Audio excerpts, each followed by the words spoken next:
My name is Jagdeep Ahluwalia. I'm the founding secretary of the Indo-American Chamber of Commerce, which we created 21 years ago to serve the community, and I serve the chamber as executive director. I want to thank Consul General Aseem Mahajan for honoring us with his presence today on this webinar. Today's webinar will be recorded and forwarded to all participants, and we will load it to the chamber website, which is IACCGH.com. We are proud to be serving the business community for over 21 years, and we work very closely with our sister organizations. And today's partners include the Indian Doctors Association in Houston and Seva International. And we thank them for their support. We thank Gitesh Desai of Seva International and Dr. Jignesh Shah of the Indian Doctors Association for lending their support to today's program. We thank Consul General Mahajan for his support of the community and for accepting this invitation to address the community. Acknowledge our advisors, Vijay Guradia, Durga Agarwal, Consul General Mahajan, Dr. Renu Khator, and others who are on today's call. And I would like to mention our next event, which is on May the 4th. You will all be receiving an invitation to that. But in the interest of time, I want to move the program forward by introducing the chairman of our board, the president of the Indo-American Chamber of Commerce, Tarush Anand. Tarush Anand is an attorney by profession. He is a partner at the law firm of Brown Sims, where he practices civil litigation. He has represented a broad range of domestic and international businesses in various types of business disputes across the country. He has received several awards and honors over the years, including an AV preeminent rating from Martindale-Hubbell and selection to the Texas Super Lawyers Rising Stars list for several years. Before I hand over to Tarush, I want to mention that if you have questions that have not been answered during the panel discussion with the Consul General, you're welcome to type them into the Q&A section. And depending on the time available, they will either be answered today or we will send them to the consulate to be answered, and then we will forward the responses to the group. With that, ladies and gentlemen, it's my honor and privilege to hand over to the president of the chamber, the chairman of our board, Tarush Anand. Thank you, Jagdeep. Good afternoon and welcome everyone. Thank you for joining us this afternoon at the next in our webinar series, addressing the various issues that people are facing dealing with the COVID-19 situation and crisis. We've had several successful webinars so far dealing with various issues that arise from the COVID-19 situation.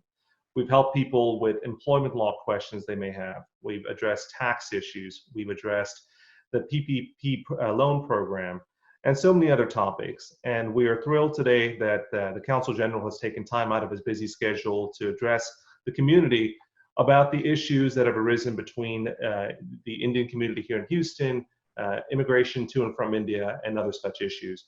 So let me not spend much more time and introduce our esteemed guest, Consul General Aseem Mahajan. Mr. Mahajan, as many of you know, has joined the Indian Foreign Service a long time ago. He's been a public servant since 1998.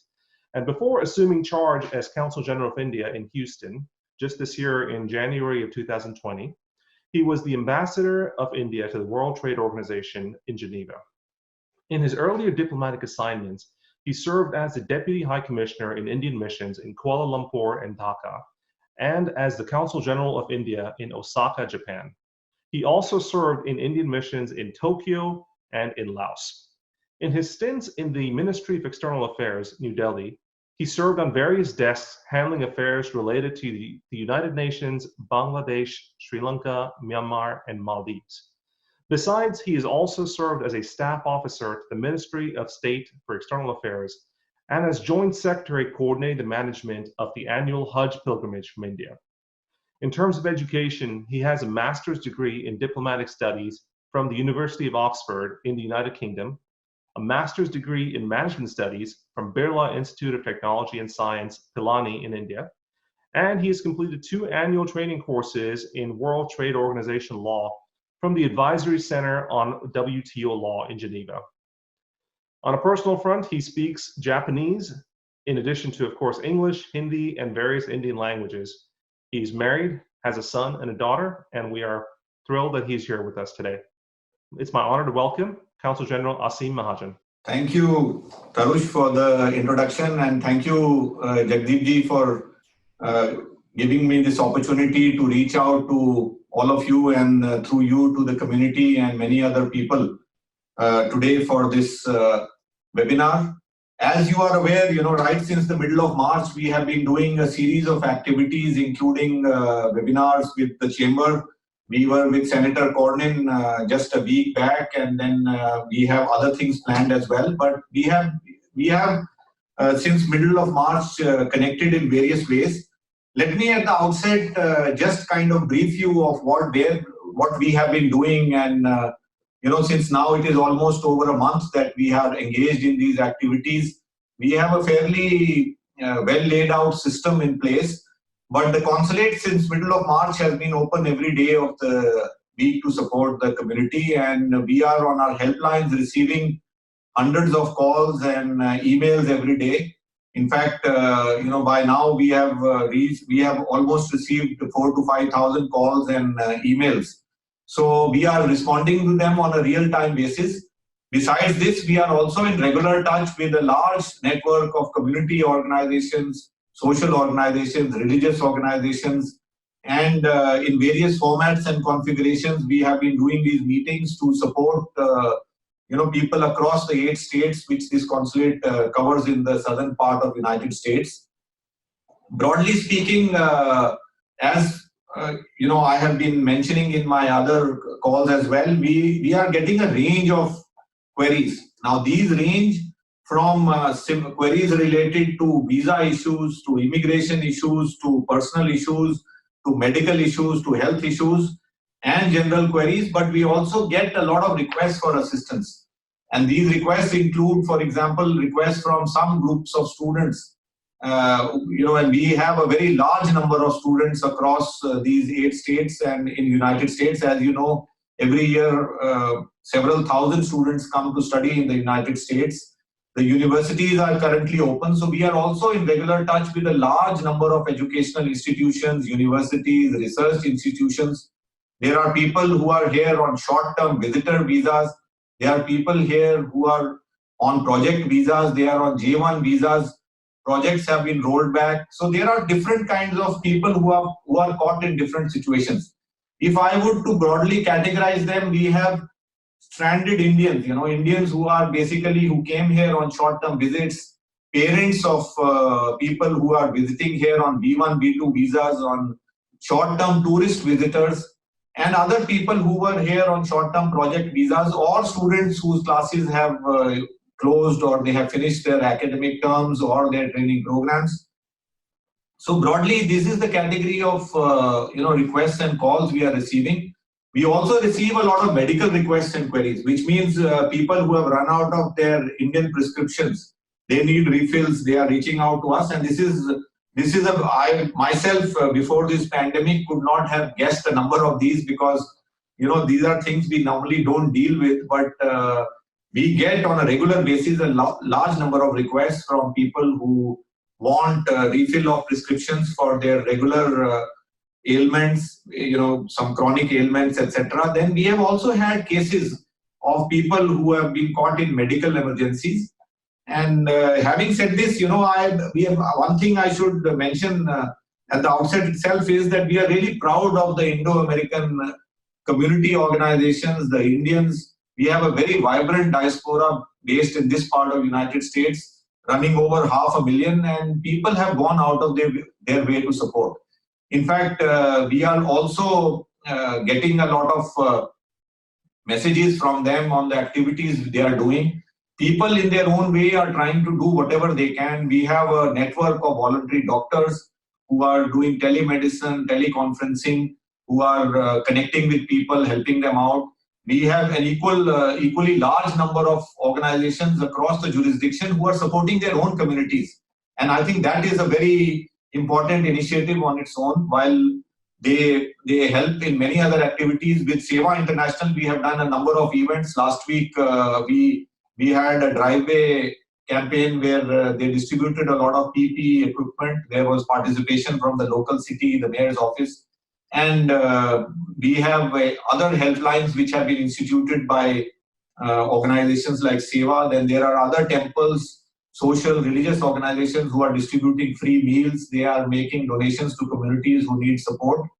So this is the wide ambit of things we are doing. And besides this, I think We are also working on the positive agenda. As I tell people, we have a big positive agenda in front of us, and I'm sure this pandemic, we are all working together to deal with it as soon as we can.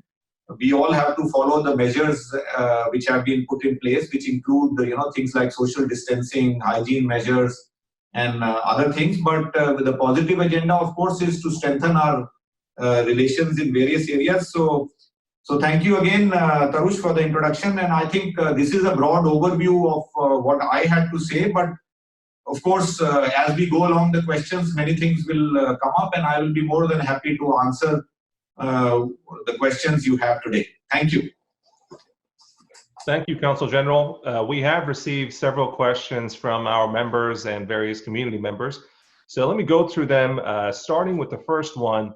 There are a few questions about when operations at the consulate will open back up.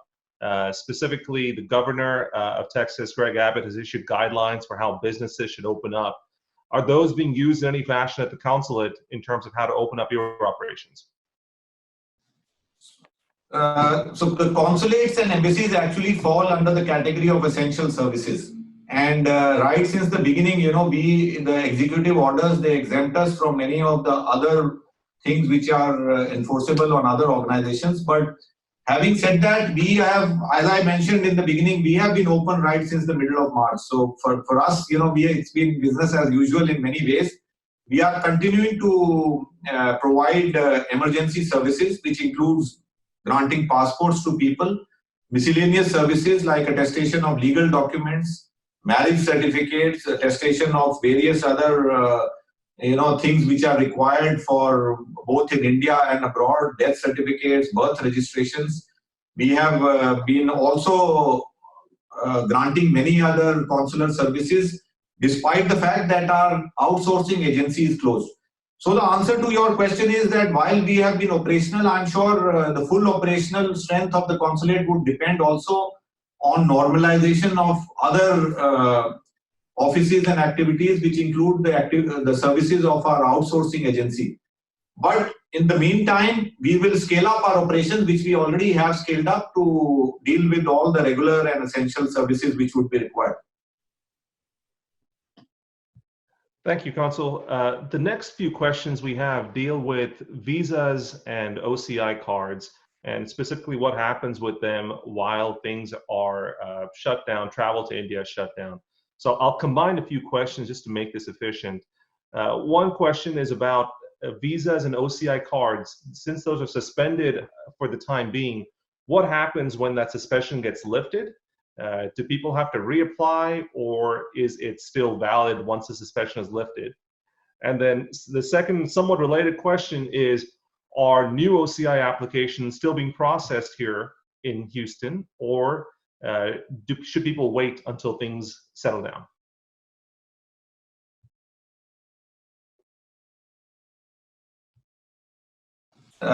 Thank you, Tarush, for this question. This on the helplines also, we get regular queries on this. So let me put this in perspective in terms of what are the kind of visa and OCI queries we get, and I'll try to answer them so that people get a clear understanding of how these services are functioning. The first thing is about OCIs. Let me mention that the OCIs are not suspended. So if you have a valid OCI, it is a valid OCI. There are many OCI holders who are right now in India and who are in India, and staying there, living. There are a lot of OCI card holders who work in India, who stay in India on long-term basis, who have companies there, who travel there. The only part of the OCIs which has been suspended is the free travel facility which is there.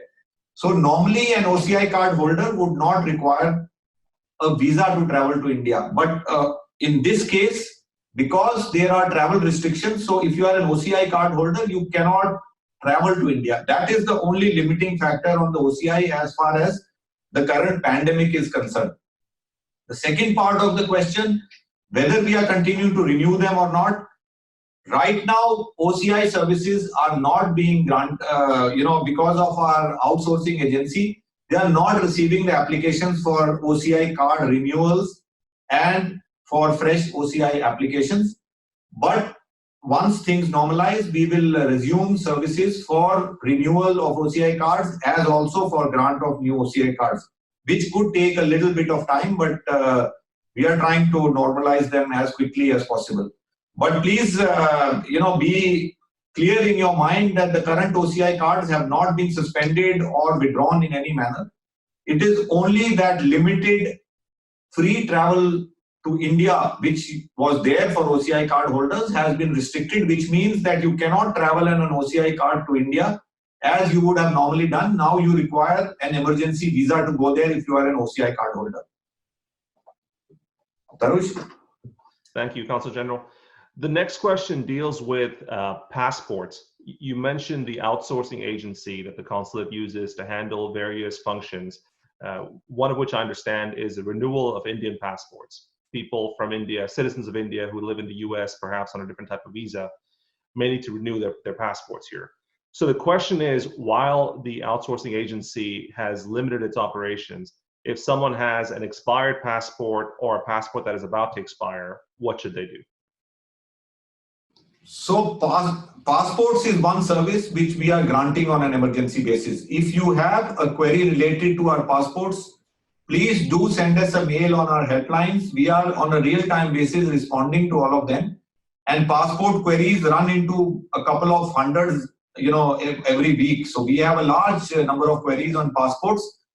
If you are a passport holder and you require that passport service for extension of your visa or for any of functional purposes, and you cannot delay it beyond a point, in the sense that while right now the normal services are not there, we will help you in renewing them, which means that we have a system in place how to send it to us, and we are granting passports. And every week we are definitely granting a couple of hundreds of them in terms of, based on the urgency and need. What we do encourage people is that if you have the time and if you can afford to renew it a month or two down the line, then please bear with us till such time. But if you have an emergency, don't hesitate to write to us. We will immediately guide you on what to do and how to renew your passport. Thank you. The next two questions we have, it's a two-part question someone sent in. And I guess it shows that people aren't just thinking about coronavirus, they're thinking about the future that is to come after it. And it deals with trade, so I think it's hopefully something near and dear to your heart. The two-part question is, first, would it be possible to accommodate a DGFT representative in the Houston Consul office, or designate someone regarding commercial queries when Houston businesses are interested in doing trade or importing products from India? That's the first part of the question. And the second part is, can you provide any updates on restoring the Generalized System of Preferences, or GSP, on products that are being imported from India? I think I should thank the person who has asked this question, because as you rightly said, it is something I was dealing with in the WTO, the GSP bit of it, especially, now let me answer the question in the two parts which he has asked that question. So the first part is on the trade inquiries. We already have a commercial wing in the consulate. So please do write to us if you have a query of, if you want to import anything from India, if you have a trade query, we have a very well laid out system. We are in touch with DGFT. We will get you the information. If you want to know about export restrictions, or what are the current duty structures or anything related to DGFT, do send it to us. We and the Embassy of India in Washington, we have a very well coordinated system on trade queries. So this is something which already is in place.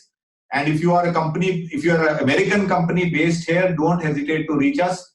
We will guide you and we will help you, even including reaching out to our chambers or finding partners in India, or any assistance we can give in that regard.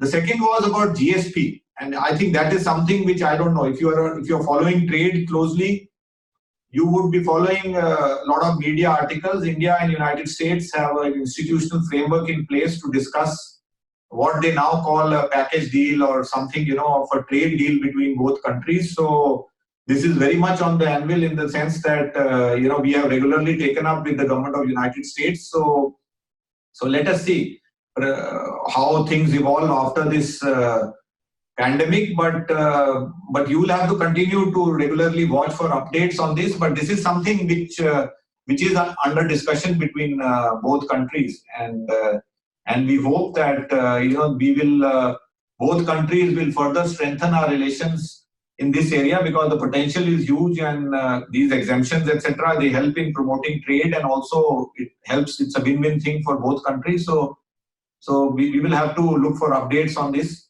once some outcomes come on what the current discussions which are going on. Thank you, sir. I will hand things over to our Executive Director, Jagdeep Ahluwalia, who will ask the next set of questions. Thank you again. Thank you very much, Consul General Mahajan. It's an honor to be working so closely with you, Tarushai, and the rest of the board. Really appreciate your real keen sense of leveraging your experience at the World Trade Organization to enhance the trade opportunities between India and our region here. We look forward to collaborating with the consulate, with you personally and with the consulate, on exploring joint ventures between our region here and India. There are a lot of opportunities. And I just want to bring to the audience's notice the fact that one of our members, Ansh Labs, is working on a set of tests for the post-COVID experience. Ansh Labs, Gopal Sarjani is doing a lot of work on that. Harish Katrani, another one of our members, who used to own a company called Southside Pharmacy, has now invested as a board member in a nonprofit where they are, as of today at 2 o'clock, launching a free COVID testing site. Sheila Jackson-Lee, the Congresswoman, will be there. We want to recognize Vivek Kavadi and the team that he put together for a webinar we had hosted recently, and Dr. Ashish Kamath, who will be hosting another very important webinar on the BCG vaccine on May the 4th. And we want to recognize our past president, Swapan, and the CPAs who have worked with us and with Wallace Bank in reaching out across the community to help them with the CARE and the PPPF funds. With that, I want to move on to the next question, unless, sir, you have some remarks to make on the potential of collaborating with the Chamber in creating more business opportunities. So, thank you, Jagdeep. I think you have raised some very good points in what you have mentioned. We obviously, this is something which we have to work together, and I have at the outset said that there is tremendous potential, there is great opportunity. We will work in a structured manner with you, with the Greater Houston Partnership, with so many other chambers across the states which are based here, to develop thematic events, to develop sector-focused events. We have so much of collaboration going on in the energy sector, as you are aware. We have presence of GAIL and ONGC here. We are importing a lot of oil and gas from United States. On healthcare, there is tremendous potential there with the Medicity here and so many companies based here. The Fort Worth, Dallas area has one of the largest presence of Indian IT engineers. So a lot of work is going on there on ICT and financial technologies, the services industry, aerospace, defense, manufacturing. Almost 200 companies are present in the United States, Indian companies. We have a lot of companies who are really looking forward to coming here. And similarly, we have about 2,000 American companies in India. But I personally feel, and this is something I believe also, that at the strategic partnership level, our relations will strengthen tremendously. And President Trump had just visited India in February, just before this thing broke out. And we have a very broad-based institutional framework in place. So we should work closely. And when I say closely, we want feedback from all the companies which are based here. We are wanting to connect to the big groups, the multinational corporations, but not just the big ones, the MSMEs, because American MSMEs are also huge in size by Indian standards, and there is a lot of potential in India to gain from the Make in India program. India is offering a lot of incentives. They are doing tailored solutions for companies who are going there. In fact, you are aware, Invest India had sent a team here. They were very keen to come again here to handhold companies who want to go to India. Similarly, we are working with governors, and Governor of Texas had led a delegation to India. Mayor of Houston had led a delegation to India, and of course, Jagdeep, with you and Tarush and the chamber, we have had a series of discussions, and I'm sure in the third quarter of this year, when things normalize, we will build on this growing momentum and capitalize on it for mutual gain on both sides. And medical research and healthcare is one area which you mentioned. Already a lot of people are working on that area, with not just medical doctors but labs, etc. And this is one area, I think, again, where we have recently had, even at the highest level, discussions. So we will work on all those. Thank you. Sir, another point I'd like to bring up is that in January of this year, we had taken Harris County Commissioner Adrian Garcia to India with us. He was the former sheriff of Houston, but right now he is one of our county commissioners. He has always been very business friendly. In fact, he had fought to get a $10,000 special grant for small business owners in the community recently, which was very quickly subscribed to. But the point I wanted to bring up was when we visited India with Commissioner Garcia, Sanjay Ramabhadran, one of our past presidents, and I realized there that there is a lot of potential in shipping. Houston is one of the largest international ports in America, and we would like to explore the possibility of having more Indian shipping lines come to Houston. So that is a point that we will be bringing up with you. We had started the dialogue with India, and we will be bringing it up with you when things normalize. Or maybe we need to start the conversation now, because hopefully normalization will be sooner rather than later. With that comment, I would like to move on to the questions, unless you would like to make a remark on the port situation, sir. No, please move on to the questions, Jagdeep. I think we have a lot of questions, so let me answer I have them. a lot of questions. So what we will do is I will ask the next 5 or 6 questions, and then I will request Tarush in the meanwhile to look at the questions and answers that have been answered on the question board. So once I finish with these questions, I would like to hand back to Tarush to ask you the questions on the question board.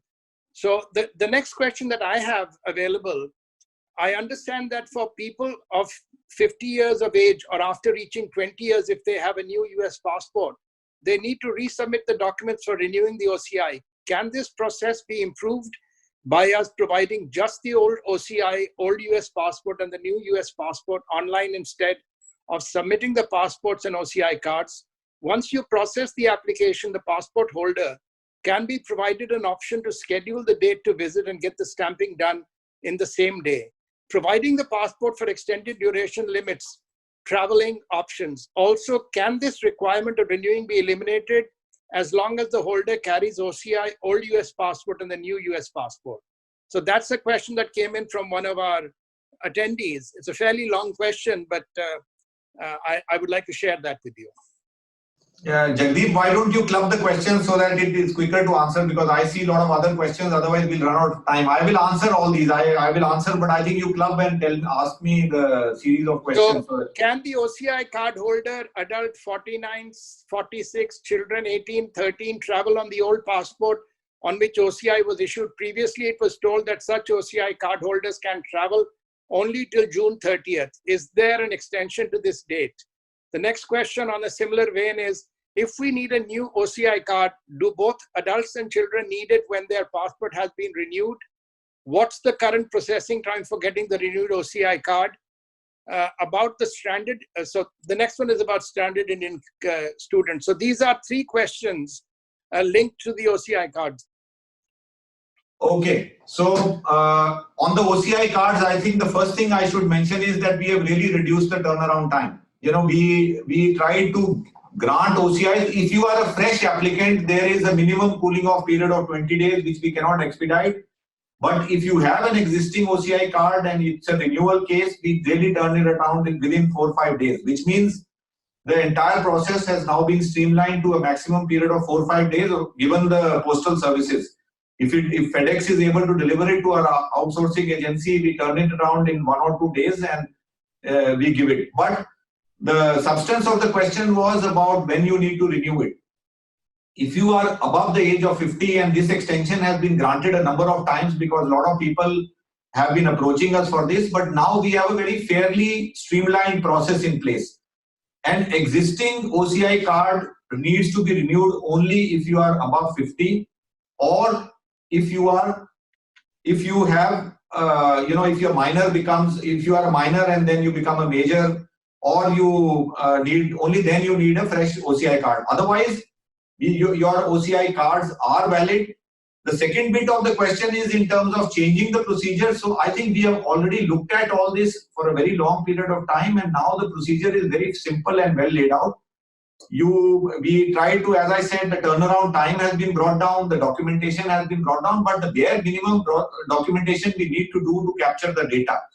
And your passport in any case is a document which we do require, and as I said, that if you have let me also mention that we have this facility of stamping if you have an exceptional situation, but we discourage people to travel here, and it saves you also, the time and effort to come to the consulate, because we don't want, and we cover 8 states, and it's very difficult for someone from Colorado or Nebraska or Kansas to come specially for this service here. So that is why we don't get into this thing of calling you in here personally and getting it done. But in the odd eventuality you run into an issue or something, we do service it. We have been giving emergency services, not just during the pandemic, but even in the past on a case-by-case basis if you are really in place. So if you have to travel tomorrow and you're turning 50 and you forgot to renew, you can't do it. But if you remember it a week or 10 days earlier and you want to compress the time, we try to tailor and find solutions to that.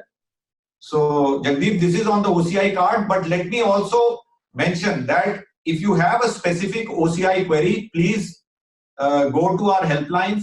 We are widely advertising them, including on our social media handles and all that. You can even write the query on our social media handle on Twitter or Facebook.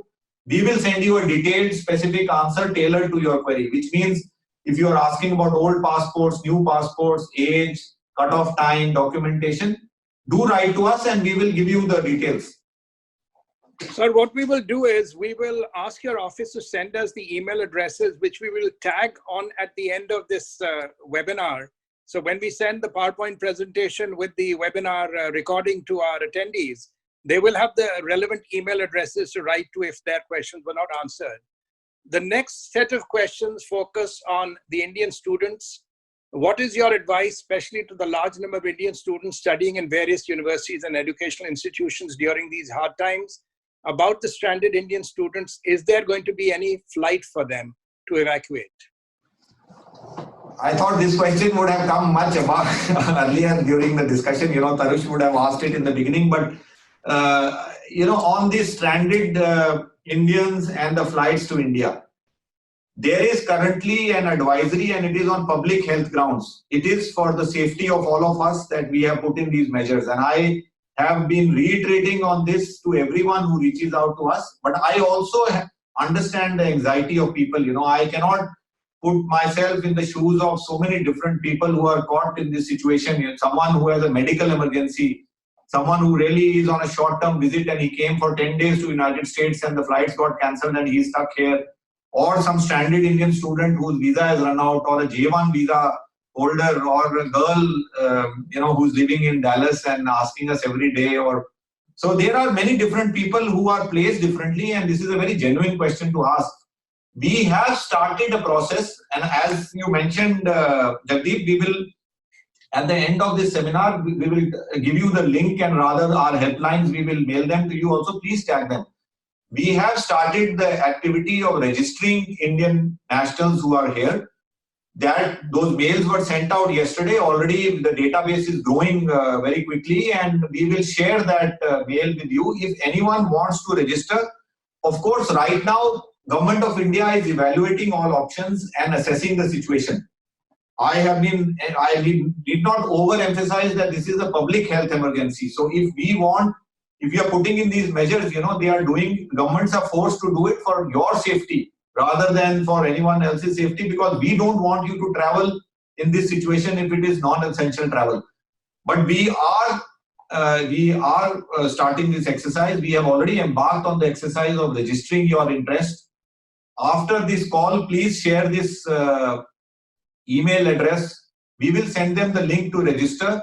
It is a fairly exhaustive link. It captures data in terms of your name, where you are placed, where you live in India, and also the compelling reason, etc. The reasons for which you want to travel to India, which obviously we understand that if you are a short-term visitor here, or if your visa has expired, there are H-1B visa holders whose visas have expired. There are other visitors who are really wanting to go back. There are parents of Indian or parents of people living here who want to go back. So all these categories are covered. I will share after this that email address with you, and we will immediately share the link also with you so that people can register themselves. We'll guide you on that, Jagdeep.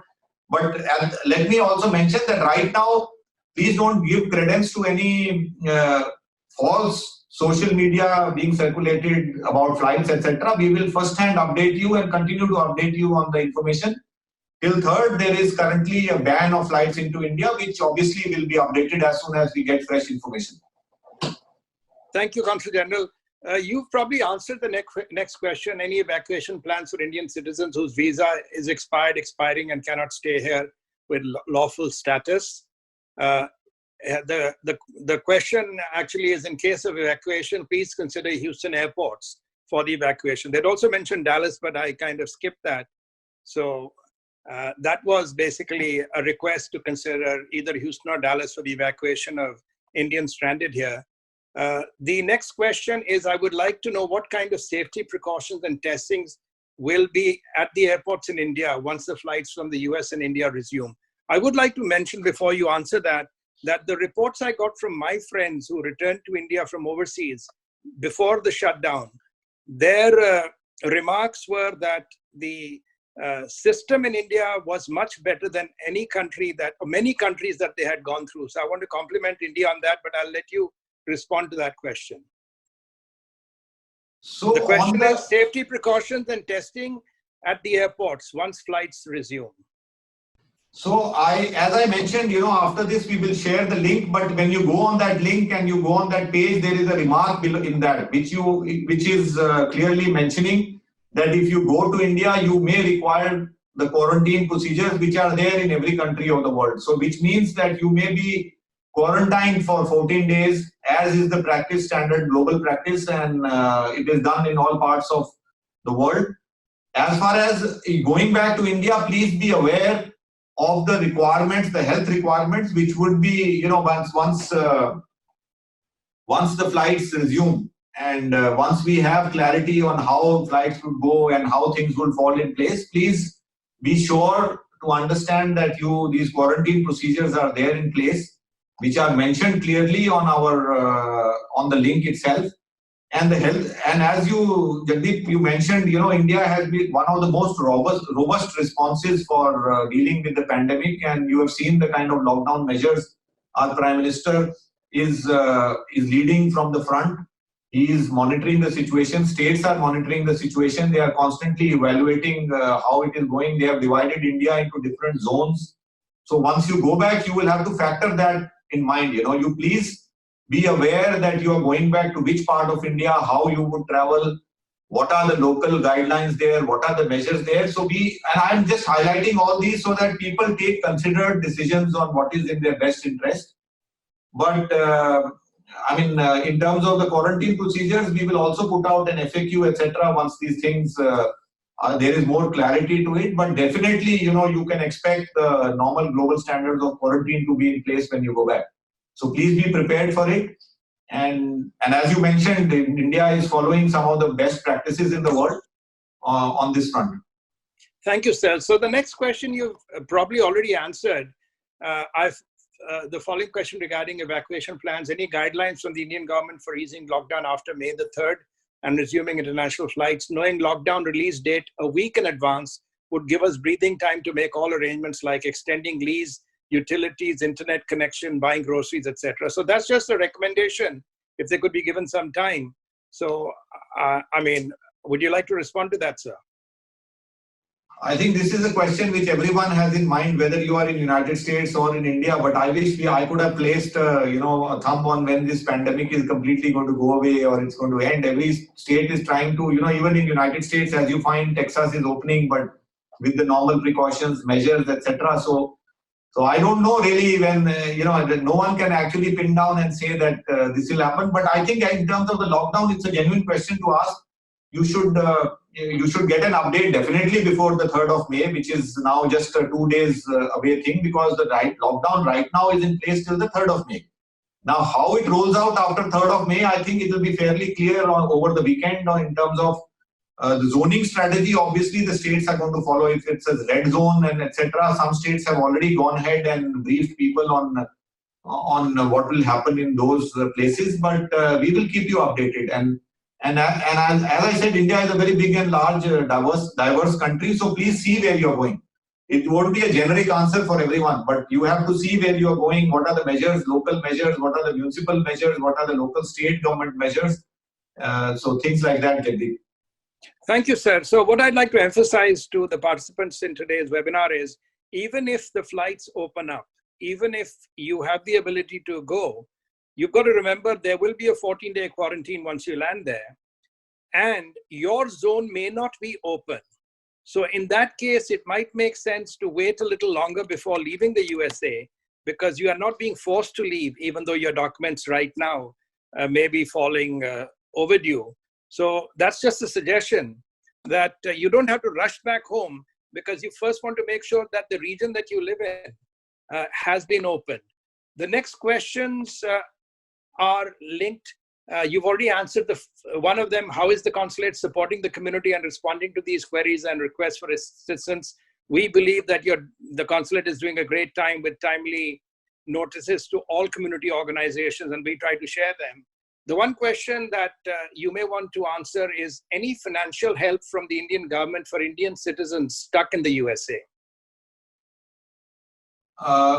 So I think since this is about assistance, let me tell you, we now have a very fairly well laid out system in place. If you are an Indian student, you need assistance for boarding, lodging, etc. We have tied up with hotel associations. We have tied up with a wide network of hotels, whether it is in Texas or it is in Colorado or Nebraska. We will find a solution for you. So if you are an Indian student, please consider that we are there for you. I have reached out to many educational institutions, to universities, and told them that the consulate offers full support. We have a student hub advisory. So for Indian students, we are trying to do whatever we can, and don't hesitate to reach out to us. We are there, we will help you. And I say it unequivocally in terms of any support or assistance you will require, whether we go through your institution, which we have done in many cases, and the universities and educational institutions have been very pragmatic. They have been very supportive. They have been following social distancing, but yet they have allowed students to live in single rooms. Dining facilities have been there. We have also reached out to groups of Indians who are stranded or who need assistance for food, for example, boarding, lodging. People have allowed them for homestays. Community organizations have reached out to us and they are helping them. So I think, Jagdeep, that should answer the question in terms of assistance, the kind of assistance you would need. Now, obviously, if you are a business, then you have done a SBA seminar earlier when Senator Cornyn was there. How businesses are being supported in United States is a different question from what we are doing. But if you are a stranded Indian here, or if you are an Indian here who needs any assistance for food, shelter, boarding, lodging, and if you are really caught in a situation which is, obviously because this is an unprecedented situation and you are so placed, please don't hesitate to reach us out on our helplines. We will find a way out to assist and help you, whether it is refilling of a medical prescription or anything related to your particular issue. I should also mention one thing, which is a very large number of queries on visa extensions. We have been in touch with the US ICS, and Jagdeep, I think this is important this is an important aspect which maybe I didn't mention earlier. There are a lot of H-1B visa holders here. There are a lot of L1 visa holders here. There are a lot of B1, B2 visa holders here who have been asking us all sorts of questions on visa extensions. Now, the US ICS is also doing on a case-by-case basis a tailor-made solution for depending on how you are placed, because they are also aware of this situation. So please send us a mail. We will guide you on their recent advisories and the links they have shared with us and what US ICS has told us on how to go about it. And I think by now they also have a fairly well-structured process in place to support people who are caught on these issues. So, sir, before I ask the last two questions that I will be asking before I hand over to Tarush, I just wanted to mention a couple of things that, for example, we have a member, Charles Foster, who is a very eminent immigration attorney. And if any of our listeners have any immigration-related questions, or if the consulate has some questions, we would be happy to forward them to Mr. Foster and connect the consulate to him. He has helped us many times in the past with issues. And I'm sure he would be willing to help us again. So with that, I'm moving to the last of my two questions before I hand over to Tarush. And then we will be coming back at the end to invite the president of the Indian Doctors Association and the president of SEVA, who we are working in association with for today's webinar. And these are two organizations who partially answer the next question, which is, how are the Indo-American organizations assisting the consulate during this pandemic? And I can assure all the participants that SEVA International, the Indian Doctors Association, and the Indo-American Chamber of Commerce are all working very closely with the consulate in serving the community. But I will let the consulate answer my second last question. Sir. So Jagdeep, as I understand, your two questions are on the community organizations, right? No, the next question is I'll come to the last question after this. This is just a question about the community organizations assisting the consulate or working with the consulate during the pandemic. No, I think, as I said, we are really proud, and our existence here depends on the kind of community you have. I need not mention that, but that is true, because our diplomatic presence is enhanced, or it depends on the community we have, the people we have, the people like in the chamber who are helping us in our activities. But I think Indo-American community organizations have really risen to the occasion to respond to the pandemic. You mentioned about SEVA International, you mentioned about the chamber. There is a chamber in Dallas. There are the Indian Doctors Association. There is the All-American Physicians of Indian Origin. There are hotel associations, Indian hotel associations. There are several other organizations across United States. We have, in fact, interacted with a whole range of organizations. There are gurdwaras, there are temples, there are mosques, there are, community religious organizations who have all done their bit in this situation. There are organizations who are giving out free meals. There are people who are giving donations to communities in need, their local communities. They are helping in many other ways. They are helping their local authorities. They are helping the states. So this actually is something we are proud of, and we are really also thankful to the large network of organizations who have really connected with us to come forward to support. For example, if we have stranded Indian students or Indians who wanted to who wanted help, and organizations like SEVA have also started something called emotional helplines and helplines for supporting people, who in these times of anxiety. And lastly, many other cultural organizations who are doing free yoga classes, free art classes for children. Because ultimately, while we are in lockdown and all that, I think it is also important to keep your mental and physical well-being. So please connect with things which you like to do. It's also an opportunity to do many things which you never got time for. Because I don't think many people had this time to sit back and think at home for such a long time. And so we should all be thankful at least for that we have this time to spend with the family and to follow our hobbies and interests. So over to you, Jagdeep. So one of the things I also want to mention is, so SEVA International actually donated masks through the Rotary Club that I belong to for a seniors assisted living facility, and they have assured them of more masks. So that's some great work that SEVA International is doing. The Indian Doctors Association is working very closely with us, and we have these great speakers in our previous and our upcoming events. And then we have had a series of other interactions with the Hotel and Motel Owners Association and some of our members who right at the beginning volunteered through the chamber to offer a 40% discount on a list of about 30 hotels and motels close to the hospitals. So there are various organizations, as you mentioned, that are doing stellar service for the community. With that, I'm going to the last question on my list before I hand over to Tarush Anand, the chairman of my board and my president. My last question to you, sir, is once things normalize, what are some of the initiatives you plan to execute to strengthen Indo-US ties, and how can we partner on those? So Jagdeep, I'll keep the answer short because I think this ground we have covered in terms of the various events we want to do, etc. But I think to give you an overview, we want to strengthen our political relations, which means we have so many governors, we have so many senators, congressmen. I also want to take this opportunity to request people who are participating and who may see this seminar later also, please share with us ideas in your area of work. For example, we have been getting ideas from medical doctors during this pandemic on how we can do joint research. One such seminar we are going to do with Dr. Kamath, as you are aware, Jagdeep, on the BCG vaccine. And, India is a country which has been giving BCG vaccine at birth, inoculating people with that. Then there are other areas in healthcare where we can manufacture in India. There are so many members of your chamber who want to scale up their manufacturing. There are people who are manufacturing parts for American companies in India.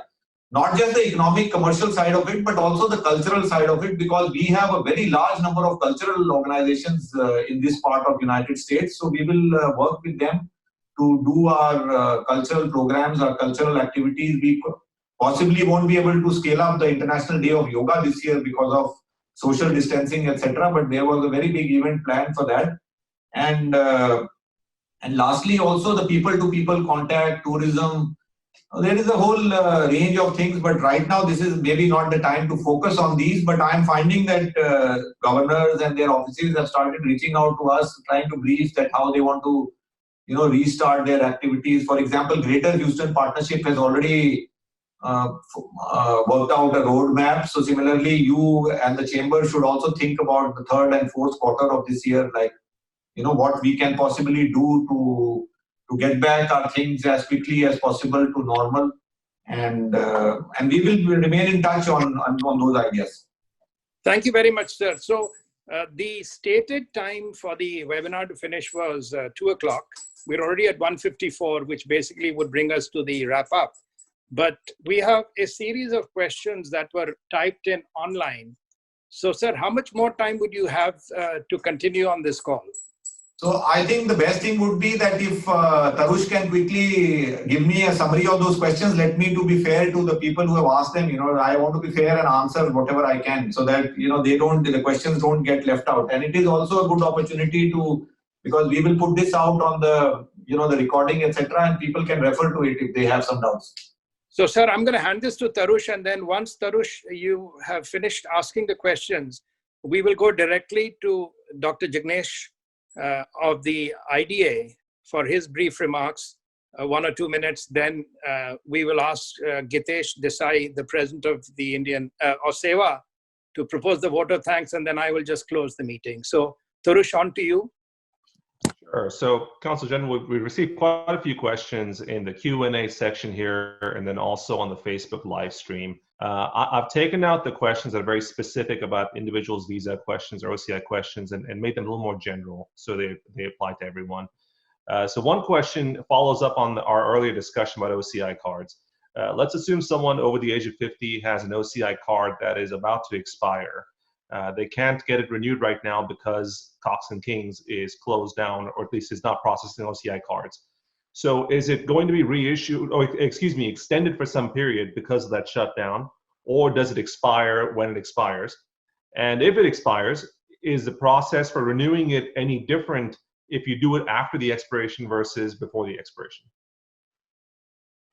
So this is a specific OCI question, but the short answer to this, I think, is that I already mentioned this, that it is beyond obviously, the person, it is expiring and these are circumstances beyond his control. So such cases, at the moment, obviously you can't use that OCI card anyway if you are based in United States, because you will not be able to travel on that OCI card to India, because the visa facility on OCI card the free visa travel on OCI card is suspended. So in case things normalize and the OCI travel restrictions are lifted, these kind of cases we will do on priority, which means we will, no, it won't affect if it has expired, the process would be the same, and don't worry on that count. As soon as the services resume, we will also prioritize these kind of cases and try to roll them out very quickly, you know, on a emergency basis or on a quick turnaround basis. So we are already working on all those things. And as I said, that with the current OCI card, in any case, you can't travel to India. But continue to see our updates. Things are changing rapidly, but we will service all these cases quickly, and it won't affect in any way your ability of not having been able to renew because you turned 50 and you couldn't do it. You know, it's something which we will help you out with. I think the concern was, do they have to start over like it's a brand new, fresh application, or is it just like a normal renewal, even though it's already expired? No, normal renewal, because this is something which happened, and in any case, you know, it's not a fresh application. If you are already an existing OCI card holder, we treat it as a case of renewal because you have already held it once in your lifetime. And we will find the ways to deal with these kind of exceptions because of our Cox and Kings being closed. It is not going to, you know, we are not going to penalize the applicant for something which was beyond his control. Rest assured on that, you can drop us a mail and we will personally see that you don't have to suffer because, and I think that is the approach which US ICS will also adopt. We have been in touch with them. We are talking to them on a regular basis. On a case-by-case basis, they are extending visas. If you are really stuck here and there is no flight going, they understand. You know, it's not something which they are going to penalize you for, but do follow the process. Let me emphasize on this, and I tell people that an exception is not that you don't need to apply. And Tarush, I think this you also should emphasize from the Chamber's point of view, because these are legal issues. So if you need to get the visa extended, please get it extended. India has already brought out a circular that whoever is stuck for foreign nationals in India till the 3rd of May, they are free of charge. They are extending the travel, etc. And these are things I think which countries are working on, but this does not discount the procedure for the process, which means that you have to go on the US website, ICS website and apply for an extension. Please do that. So follow-up question, sir. We talked about OCI cards are not being processed. Passport renewals are being processed as emergency services. The follow-up question is, what about visas? Tourist visas, other visas to visit India. Are those being processed or not? I would imagine no, but we've received that question. I think you're muted, sir. Yeah. Visa services, Tarush, are already suspended. We are not granting any visas except for emergency visas, which means if you are an OCI card, if you are two Indian parents, I'm just giving one example. If you are both Indian parents and your child is an OCI card holder, which is a very large number of people here. This again, you know, I never knew, but now in this kind of situation, we get so many people whose children are OCI card holders and they are both Indian passport holders. If you are so placed, or if your family is in India and you know they have been living all along in India, we have given emergency visas, making exceptions for people because of their particular circumstances. But the answer to your question is right now, no visas. Visas have been suspended for foreign nationals. But things are changing rapidly, and we will continue to update you on that. There's a question about quarantining when you travel to India. I didn't think there were a lot of people traveling there, but there is a question about this. So if you travel to India, you have to quarantine for a certain number of days. You already talked about that. If someone has their own accommodation, a flat in India or somewhere to live, can they go there and self-quarantine, or do they have to follow some other procedure? So this will be in the control of the immigration officers. You know, they will do the normal health checks, etc. So if you have to be quarantined, I think the quarantines will be very rigorous. Let me not, you know, even if I am stating it again, this is an important point which all of you should note, because in this public health emergency, that is one thing. And that applies to anyone in India also. If you are traveling locally within India, traveling across states, you have to quarantine. Now, what will happen in your particular situation, I don't have a generic answer, because in India, there are different zones. If you're going in a red zone, for example, or a green zone, or, you know, if you're going in an area which is already locked down, please, I think Jagdeep also emphasized on that there is no generic answer for this. See where you're going in India and then decide on the quarantine, check the local quarantine measures as also the ones which, but we will put out all these details. Continue to follow our updates on the Twitter, Facebook, and also on our website. We will update you on all this. I only see 2 more questions left on here, so let me ask you the second to last one. The question is about Indian companies that are manufacturing parts that may be important for COVID-19 testing. Will the Council of Health facilitate guidance to those companies for FDA approval and then also setting up manufacturing here in the US? So Indian operations helping manufacture COVID-19 testing. Yes, definitely the answer to this is, and I think, I don't know whether you have seen the interview of the Secretary of State. Please, if there is some such person, please send us a mail. We have through our embassy in Washington, we are working together on joint medical collaboration and healthcare and all that. Please, if you can offer and if you can rather take something to India and help us out, please don't hesitate to reach out to us.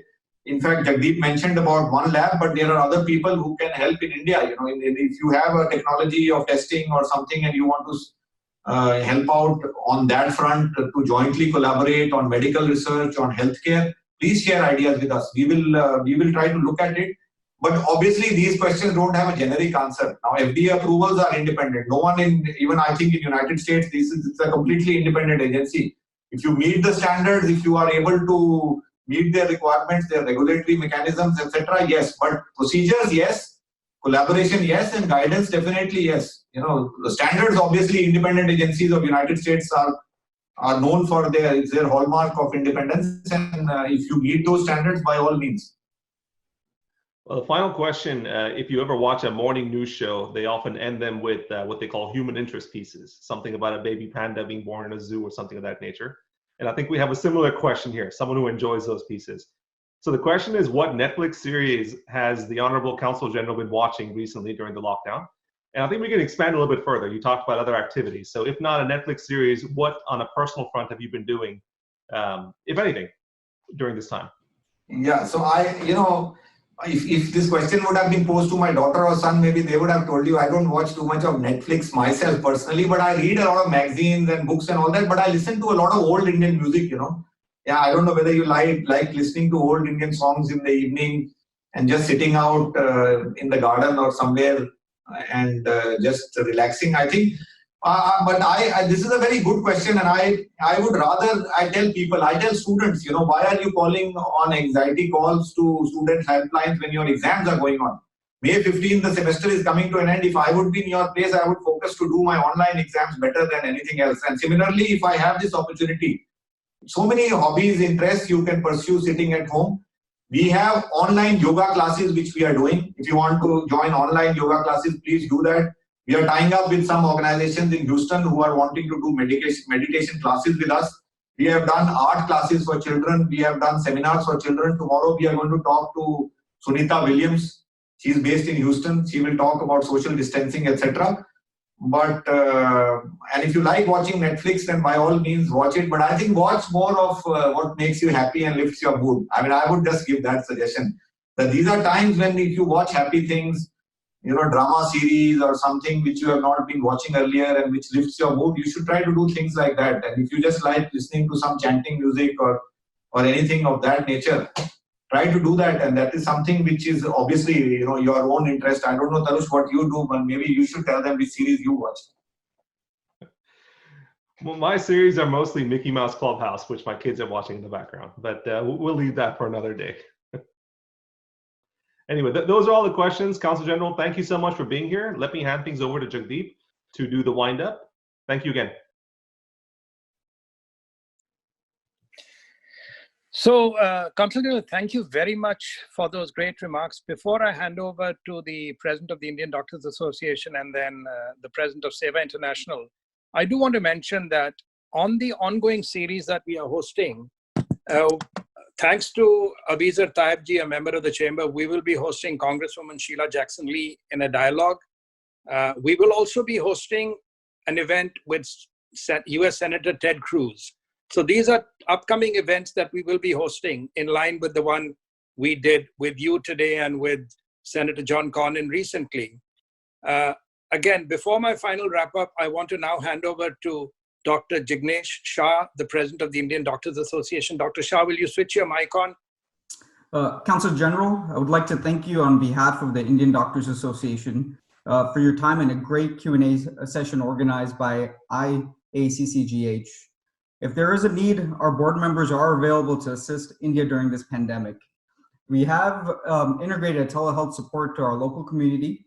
We also have integrated a couple new projects in the last month or so for COVID-19. One is free grab-and-go meals with the Houston Food Bank for our children.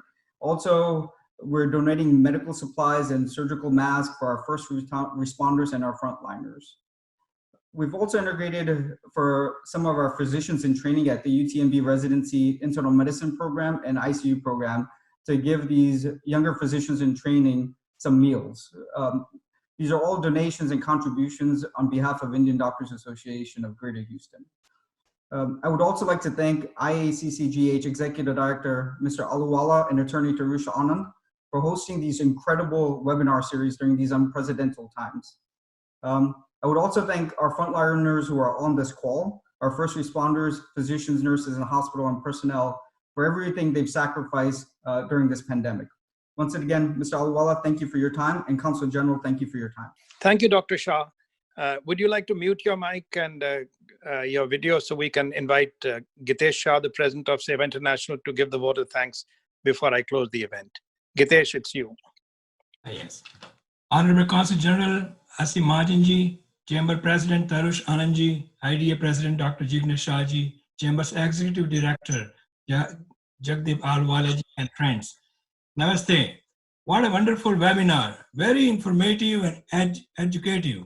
We need this type of webinars more often.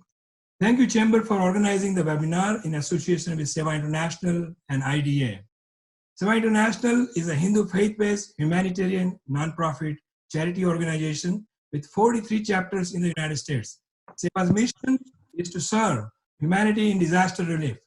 In the current COVID-19 pandemic, Seva is providing non-medical support for the last 7 weeks.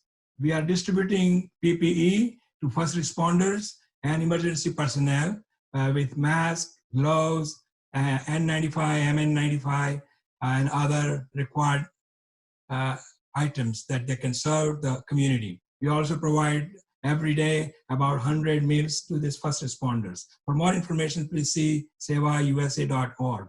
At the outset, on behalf of the organizers, I want to deeply appreciate and express gratitude to the Honorable Consul General for his sage counsel and wisdom during this unprecedented crisis created by COVID-19. The Consul General's stellar leadership is visible from the day he took charge of the Houston Consulate in January this year. Before he could settle down in Houston, he began meeting with the Indian American community to understand their problems, issues, and challenges to find solutions and resolve them. Aseem provides appropriate advice and insights to energize individuals and groups to reach their full potential. Today's webinar is one of his gestures to outreach the community and offer his support and service in these challenging times and answer questions that are bothering many of us. So 3 weeks ago, the Consul General was the guest at Seva International's webinar, helping the Indian diaspora navigate through troubled times. Today, he covered a number of issues, such as the consulate's response to support the community during the pandemic, community updates and advisory on visa, immigration, personal, medical, and other issues, opportunities for strengthening India-US bilateral relationship, and India's response to the pandemic. We thank him for making himself available in his very busy schedule, and we hope that he will give us similar opportunities in future. I thank all our viewers who joined remotely in the webinar, because without you, the webinar would not be possible. Thank you and be safe. But we do want to recognize on today's webinar, Balsareen of Brasking, Dr. Durga Agarwal of Piping Technology, Abizar Taibji of Shipcom Wireless, and Shell. These 4 major supporters of the Chamber give us a lot of continued support, as does Vinmar and our advisor Vijay Guradia, our advisor Dr. Renu Khator, the Consul General, and all our other advisors who give us the reason to keep serving the community the way we are. Today, in my final wrap-up, I want to thank Tarush Anand, Nehal Anand from Littler, who hosted the first in this series of webinars, our board members and every member of the community who have been making it possible for us to navigate these difficult times. I want to give special thanks to Yasmin at the consulate and Bhavna at the chamber office, two people who have made a lot of today's webinar possible. With that, ladies and gentlemen, thank you for logging in. Consul General Mahajan, every Indo-American in Houston appreciates your support and your guidance. Thank you for joining us today. And to the participants, you will be getting a copy of the recording in the next 24 hours. And we really appreciate your joining us. As I said, the next event is on May the 4th. Bhavna, can you please display the slide one more time for May 4th? And with that, the webinar is coming to a conclusion. This May 4th webinar, as Tarush pointed out, and as the Consul General pointed out, is going to be a very important webinar because it will focus on BCG vaccine and how it can help with the COVID treatment. With that, ladies and gentlemen, it's been an honor and privilege hosting today's webinar with the Consul General of India. Today's event is coming to a close. Thank you very much. For feedback and for questions and answers, you can refer to the slide on your screen.